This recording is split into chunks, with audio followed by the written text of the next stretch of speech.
पुन्हा मुख्यमंत्री व्हावं ही जनतेची अपेक्षा असेल तर ती साहजिक आहे, अशी प्रतिक्रिया एकनाथ शिंदेंनी दिली आहे। सीएम म्हणजे चीफ मिनिस्टर नव्हे तर कॉमन मॅन आहे। मुख्यमंत्री असताना कॉमन मॅनच्या अडचणी सोडवल्यात असंही शिंदे म्हणाले।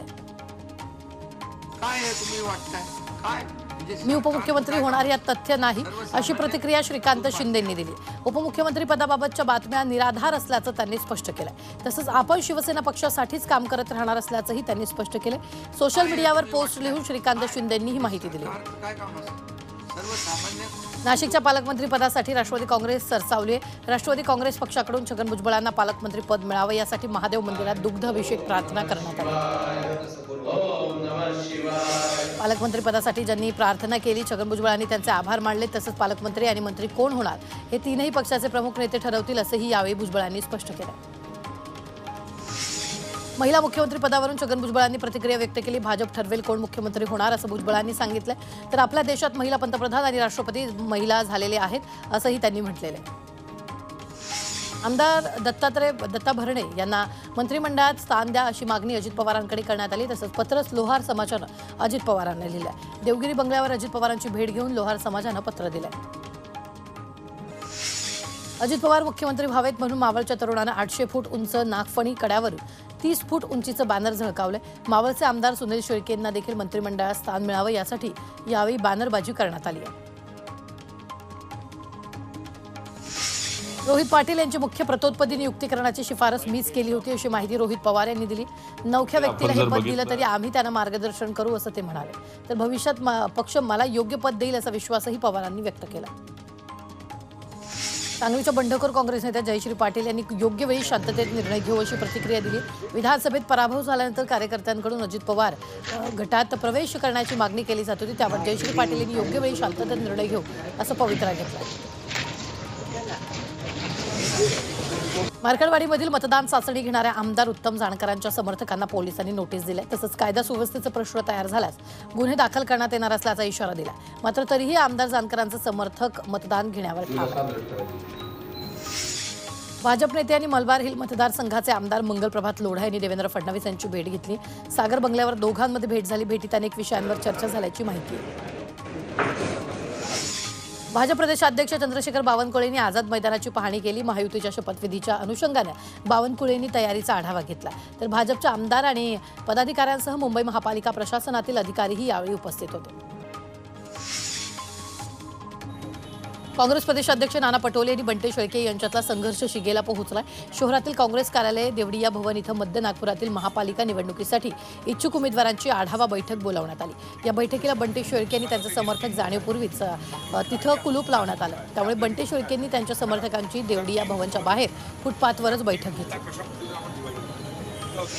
भाजपचे ज्येष्ठ नेते माजी आदिवासी विकास मंत्री मधुकर पिचड यांची प्रकृती खालावली। पिचड यांना ब्रेन स्ट्रोकमुळे नाशिकच्या 9+ रुग्णालयात दाखल करण्यात आलं। दरम्यान राष्ट्रवादीचे नेते छगन भुजबळ यांनी रुग्णालयात मधुकर पिचड यांची भेट घेतली। तसंच मधुकर पिचड यांचे पुत्र वैभव पिचड यांच्याकडे तब्येतीची विचारपूस केली। धाराशिवमधील तुळजापुरात कैलास पाटील आणि त्यांचे भाचे अभिजित पाटलांची बॅनरबाजी करण्यात आली।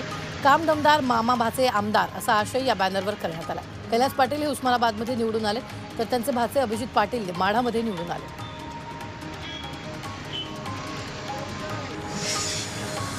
स्वतंत्रवीर सावरकर यांच्या बदनामी प्रकरणाच्या खटल्याची सुनावणी आता 10 जानेवारीला होणार आहे। आजही राहुल गांधी पुणे न्यायालयात हजर राहिले, त्यामुळे सुनावणी पुढे ढकलण्यात आली। लंडनमध्ये राहुल यांनी सावरकरांवर आरोप केलेले होते।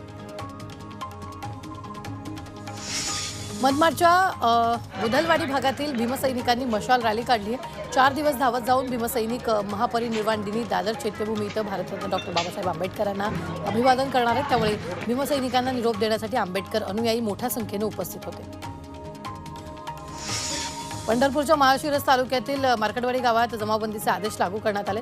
आजपासून 5 डिसेंबरपर्यंत मार्कडवाडी गावात कायदा आणि सुव्यवस्थेचा प्रश्न निर्माण होऊ नये यासाठी प्रशासनानं मोठं पाऊल उचललंय। मार्कडवाडी इथं उद्या बॅलेट पेपरवर मतदान घेण्याची ग्रामस्थांनी भूमिका घेतली आहे। जर आदेशाचा भंग करून मतदान प्रक्रिया राबवली तर सहभागी होणाऱ्या ग्रामस्थांवर फौजदारी कारवाईचा प्रशासनानं इशारा दिला। आजपासून संपूर्ण ठाणे शहरात आठवडाभर पाणी कपात करण्यात आली आहे। मुंबईला 10% पाणी कपात सुरू आहे। दुरुस्तीचं काम हाती घेण्यात आले, त्यामुळे ठाणे शहरात देखील पाणी कपात होणार आहे। त्यामुळे पुढील 8 दिवस पाणी जपून वापरण्याचं आवाहन पालिकेनं केलं।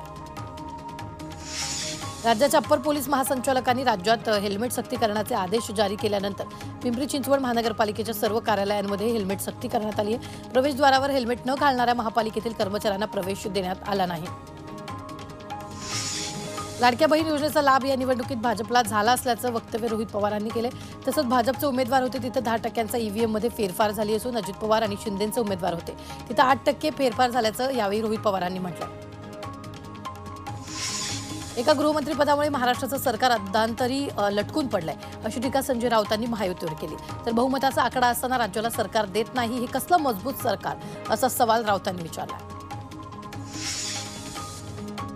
शिवसेना उद्धव बाळासाहेब ठाकरे पक्षाचे वरुण सरदेसाईंनी निवडणूक आयोगावर आक्षेप घेतलाय. पोस्टल टू ईव्हीएम मध्ये महाविकास आघाडीची मतं कमी झाली आहेत तर महायुतीची मतं वाढली आहेत असा आक्षेप वरुण सरदेसाईंनी निवडणूक आयोगावर घेतलाय. तसंच निवडणूक आयोगानं याचा खुलासा करावा अशी मागणी यावेळी सरदेसाईंनी केली. ईव्हीएम बाबत आम्हाला शंका असून यासाठी काँग्रेस पुढाकार घेते आणि आम्ही त्यांच्याबरोबर असल्याचं रोहित पवारांनी म्हटलंय. निवडणुकीत ईव्हीएम मध्ये फेरफार झालाय त्यामुळे याचा आम्ही पाठपुरावा करणार असल्याचं पवार म्हणाले. कोल्हापूरमध्ये साखर कामगार बेमुदत वेतनवाढ कराराच्या मागणीसाठी संपावर जाणार आहेत. साखर कामगाराचा रखडलेला वेतनवाढ करार आणि कामगारांची त्रिपक्षीय समिती स्थापना करण्यात यावी. त्यासाठी राज्यातील सुमारे 2 लाख साखर कामगार 16 डिसेंबरपासून बेमुदत संपावर जाणार आहेत. नाशिकमध्ये झाडावर चढून गिरणानगर ग्रामपंचायतीतील नागरिकांनी आंदोलन केले. गिरणा ग्रामपंचायतमध्ये झालेल्या नोकर भरती घोटाळा आणि भ्रष्टाचाराच्या विरोधात आंदोलन करण्यात आले. यावेळी जिल्हा परिषदेच्या मुख्य कार्यकारी अधिकाऱ्यांनी आश्वासन दिल्यानंतर आंदोलकांनी आंदोलन मागे घेतलं. संभाजीनगरात बांगलादेशी हिंदूच्या समर्थनार्थ ठाकरेंची शिवसेना आक्रमक झाली. ठाकरेंच्या शिवसेनेकडून बांगलादेशचा झेंडा जाळून यावेळी निषेध व्यक्त करण्यात आला. तसंच आंदोलनाची दखल न घेतल्यास राज्यभरात मोठं आंदोलन करण्यात येईल असा इशारा यावेळी अंबादास दानवेंनी दिला.